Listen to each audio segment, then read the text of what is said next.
what I've learned. I wanted to come back here and to share with all of you, my fellow Toastmasters, what I've learned in my journey as a Toastmaster, fellow world traveler, and a fellow learner. So I say to you, good afternoon, Toastmaster of the Day and fellow Toastmasters. Madam President, thank you for welcoming me. As the President mentioned, I am a former member of NPS Toastmasters. I am a former club officer as well. I helped the club at the Monterey Institute of International Studies in its genesis as a new Toastmasters club. I left Monterey after several years after having been a student at the Monterey Institute and after having become a Toastmaster.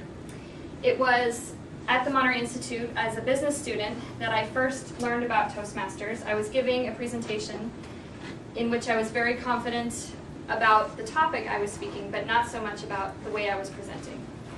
My counselor at the time came to me and said, I think you should try Toastmasters.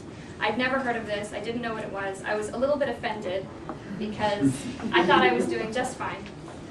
But he said, no, it's really great. It's a great network of people. You can travel around and go to meetings everywhere. You meet business associates, you find friends. This is an excellent organization to be a part of. So I said, okay, I'll try it. And I humbled myself enough to walk into this room because I had heard it was the best Toastmasters club on the peninsula. I came here and I was immediately welcomed and mentored into this club where I became a competent speaker, a competent leader, a club officer. I learned so much about what it is to be a communicator. And that's what I wanted to be. I studied foreign languages. I wanted to be a competent communicator. Not only a competent communicator, but an advanced communicator.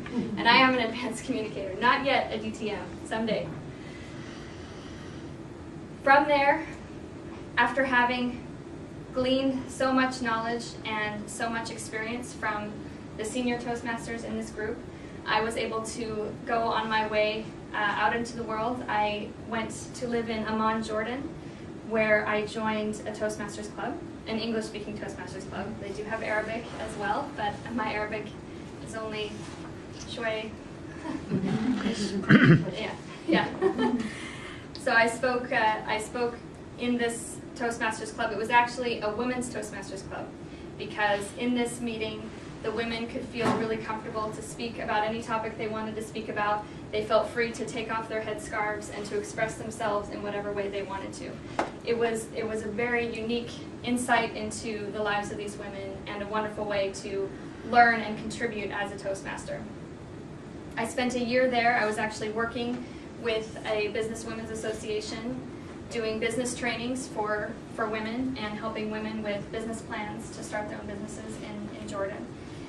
And it was a wonderful experience. At the end of the year, I had the opportunity to work for an organization that I'd always wanted to work for.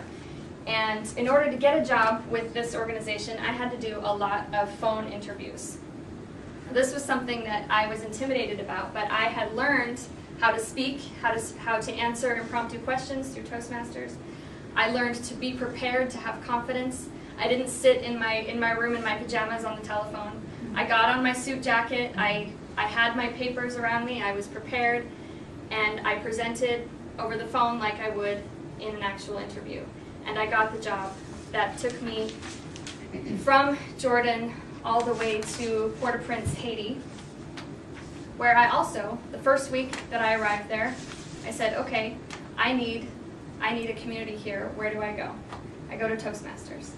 I was lucky to find that in Port-au-Prince, Haiti, there are around 20 active clubs. There are 3 that are English-speaking. So I joined the best English-speaking club and the best French-speaking club so that I could get the best of the best, because that's what I learned here. I'm disappointed everywhere I go that nobody else uses the ding with the ums. They find that intimidating. I liked it. So in these Toastmasters clubs, I found what I wanted to find: the fellowship, the learning, and I also had the experience that I had seen so many of my fellow Toastmasters go through in Naval Postgraduate School and the Monterey Institute, where I got to be a second language learner and giving speeches in French and having that new sense of nervousness in having to pronounce and having to present in a foreign language. I was so grateful to have that experience, and I gained so much more respect for my colleagues here that I'd seen do that over the years. I became a part of a family. This is how this has worked for me, that I became a part of a Toastmasters group, and I was accepted into that group. And when the earthquake happened in 2010, it was January 11th, 2010. January 12th, thank you. I was there. And, you know, as soon as, one of the experiences that I had that will always stay with me was that I was running. I was in my car when it happened, and I got out of my car, and I was running, and I ran back to my apartment to see if my apartment was still there. And I ran through the gates, and I went and I grabbed a backpack of stuff in order to run back and join my colleagues so we could start working, because I work in relief and development. And I was running out, and everybody in the streets was running. People were just mad running everywhere. And I ran out, and I looked, and next to me was Joël Fortuné from my Toastmasters group in the middle of a melee of people running in the streets. And we just grabbed hands and started running together. And I said, "Are you okay?" And he said, "Yes." And I said, "Is your family okay?" And he said, "My aunt was killed, and she's inside the house." And he said, "Where are you going?" And I said, "I have people to go to, I'm okay." And that was it. And then we got to the end of the street where he had to go one way and I went another, and we left hands, and I ran.